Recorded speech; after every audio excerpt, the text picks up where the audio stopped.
It was a little after 11 p.m., and I was in the back room, moving boxes. I worked as a night stalker in a regular hardware store. My usual coworker was on vacation, so I was by myself that night. I didn't mind, though. When you're alone, people don't expect as much from you. So if I didn't finish everything, it wouldn't be a big deal. I was working slowly, taking my time. I had to put the daytime deliveries in their spots, so I was unpacking the pallets and stacking boxes onto carts. Then I'd push the carts out to the store to stock the shelves. After loading a few carts, I took one over to the aisle on the far left. It was raining hard outside, maybe even storming. Through the noise of the rain, I thought I heard something from the front of the building. I didn't think much of it and figured it was just the building making sounds. I grabbed a few boxes and started stocking the shelves, humming to myself because I was bored. But then I heard something again. I walked to the front of the store and looked toward the entrance. I didn't see anything or anyone, so I stood there for a bit, not in any hurry. Then it happened again. This time, I was pretty sure I saw something move by the front door, and that seemed to be where the sounds were coming from. Since I was at work and the doors were all locked, I wasn't really scared. I just wanted to make sure nothing strange was going on outside. I went to the front door and looked through the glass, which had big smudges and scratches on it. There was nothing outside, no cars or people, just heavy rain. I turned around and went back to my work. It stayed quiet for a while, maybe an hour. Then I heard the sound again from the front door. I dropped what I was doing and went back to the front. From across the store, I could see someone moving outside. I started walking closer, but then the person stopped, stood still for a moment, and then ran away. I rushed to the door, trying to see the person, but it was too dark and rainy. Looking at the door again, I noticed even more marks on it than before. I was pretty sure this person was trying to break in. I took out my phone, stood by the door, and called the police. The operator told me they'd be there in a few minutes. I put my phone away and waited by the door. The parking lot was still empty, but when I looked along the side of the building, I saw that same figure again. I backed away quickly, hoping he hadn't seen me. I took a few steps back and stayed quiet. Not even 10 seconds later, the figure showed up right outside the door. Even though the glass was foggy and covered in rain, I could tell he was looking right at me. He started slamming something, maybe a big rock against the window, hitting it repeatedly, trying to break the glass. I quickly backed away and ran to the back of the store, locking myself in the office. I heard the glass break and the alarm by the door go off. I waited, scared and not hearing anything else. A few minutes passed in silence, making me even more nervous until the police finally arrived.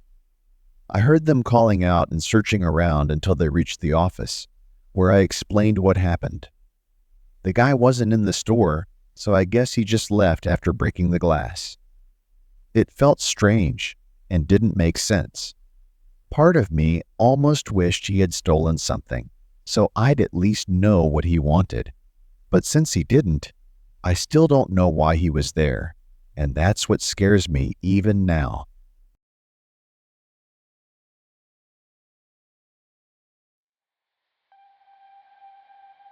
I used to drive a school bus for kindergarten and elementary kids in my town. After almost 15 years, I retired from that job and started driving city buses instead. I enjoyed driving kids around, but as I got older, it became harder to smile and keep up with all the energy and noise from the kids every day. Driving in the city was different. The bus station was just a 10-minute walk from my apartment, and most passengers just got on and off quickly. Driving in the city was more stressful, but it still felt easier compared to my old job. The city bus company I worked for ran buses all day and night. At night, They had fewer buses on the road, and the routes were longer. Some drivers liked working at night, so we all had to do two-night shifts every 2 weeks. It wasn't too bad, but it messed up my sleep schedule. Fewer people were riding, and the streets were less crowded, so the job was much calmer than during the day. It was around 2 or 3 in the morning, and there was nobody around. I drove my usual route a few times in the next hour, and not a single person needed a ride. I only saw maybe 4 or 5 people walking outside. When I got to the last stop, I parked the bus, not to pick anyone up, but to take a short break since it was so quiet. I leaned back in my seat and closed my eyes to rest, but made sure not to fall asleep. Then, out of nowhere, I heard a knock on the door. I quickly opened my eyes when I heard the knock. An older man was standing at the door, looking right at me. I gave him a nervous, awkward smile and opened the door. He stepped in, scanned his bus pass, then walked to the back of the bus and sat down. I called back to him, "Nobody else is out, so I can drop you off wherever you need." There was a really awkward few seconds before I turned back around and started driving again. I thought maybe he had earbuds in or something, so I decided to just stop at every bus stop like I was supposed to. As I drove, I kept checking the mirror and saw the man sitting in the back, staring straight ahead. It was strange, but who knows what people think about at 3 a.m. I stopped at every bus stop on the route and was getting close to the last 2, still wondering when the man was going to get off. After these, the route just loops back to where I picked him up. When I stopped at the next stop, I put the bus in the park and looked at him in the mirror. After a moment, he stood up and started walking down the aisle, but he was strangely staring at the floor. As he got closer, I turned around to see his face, and it was full of anger and rage. I tried to stay calm and looked back at the road, but the man stopped right next to me. I looked over, and he was staring down at me. "Is everything okay?" I asked. He kept staring, but then looked away and walked back to his seat. When he sat down again, I knew something was wrong, and I started to feel worried. After a moment, I put the bus back in drive and headed to the last stop. When we got there, I parked the bus and just waited. There was a strange tension in the air that I couldn't quite explain. I stared at the empty roads and sidewalks ahead. Then, the man stood up and quickly walked down the aisle. He came up to me, shoved me against the side window, and pressed a gun to my head. I looked him in the eyes, and he had that same look, wild anger and rage. I didn't know what he wanted or why he was doing this, but I was sure he was going to pull the trigger. The man didn't say a word. He just tensed up and pushed the gun harder against my head, still staring at me. Then, suddenly, he opened his mouth wide and screamed right in my face, just a loud, angry scream. After that, he let go, backed up, and walked out. I quickly closed the door and drove away. I called the police right away, knowing they could trace his identity from the bus pass. One officer went to the spot where I dropped him off, and another came to talk to me and get more details. A couple of days later, they showed me a picture of the man on the bus pass, but it was a completely different person. I don't know what kind of twisted mind that man had or what he wanted from me, but that was the most strange, disturbing, and creepy experience I've ever had, and probably ever will.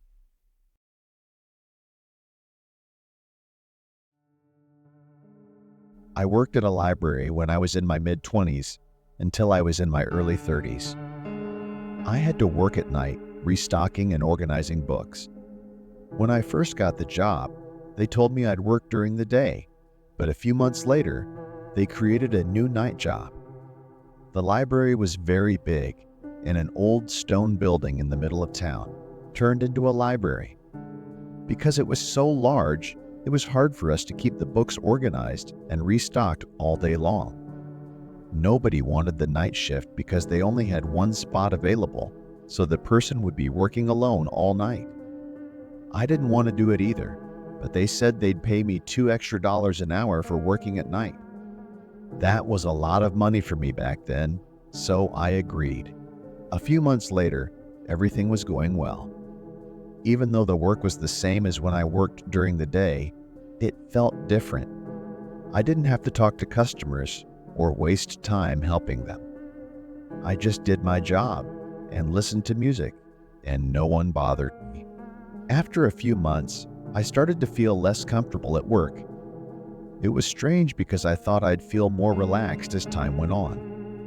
But I began thinking about how old the building was, and it started to freak me out. Sometimes, I'd look up from the bookshelf and see the dark, empty room with so many aisles that I felt like anything could be hiding. I'd take out my headphones and listen, but all I'd hear was silence, which made me feel even more uneasy. One night, while I was stocking and listening to music like usual, I heard something from the other side of the big room. I stopped for a second, trying to figure out if I heard it. Then I took out my headphones and looked around. I just stood there for a few minutes, too scared to move, waiting for something else to happen. But nothing did, so I went back to my work. This time, I kept my headphones off. I finished moving the books on the shelf, then pushed my cart to the back to grab the book returns. That's when I heard it again. This time, without my headphones, I could tell the sound was coming from inside the building, and it sounded like something had fallen on the floor. It might have been just a small book dropping, but in the big, quiet room, it echoed loudly. I froze again, staring at the direction the sound came from. The building had so many books, so it didn't seem impossible for a few to fall by accident, but it didn't make me feel any better. Something felt wrong, like I was being watched. My mind started racing, thinking of every reason to be scared, and I tried hard not to panic. I knew it was probably just a book falling off the shelf, and I also knew that sometimes I scared myself for no reason. So, I forced myself to go check. I walked slowly down the aisles, looking down at each one. When I reached the last aisle, there was nothing, not a single book or anything out of place. But the panic started to creep back into my mind. I turned around, and my heart stopped. Someone was standing by the door to the back storage room. They were hiding in the far corner, but I could tell they were watching me. I fought the urge to scream and run. Instead, I looked away, walked back down the aisles, unlocked the front door, and walked out.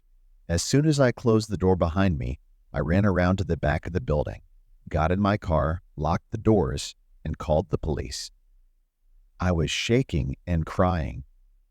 When the police arrived, I waited outside while two of them went inside to search. They came out by themselves, saying they didn't find anyone. I immediately thought that I should have locked the front door after I left, but I was too scared to even think about it.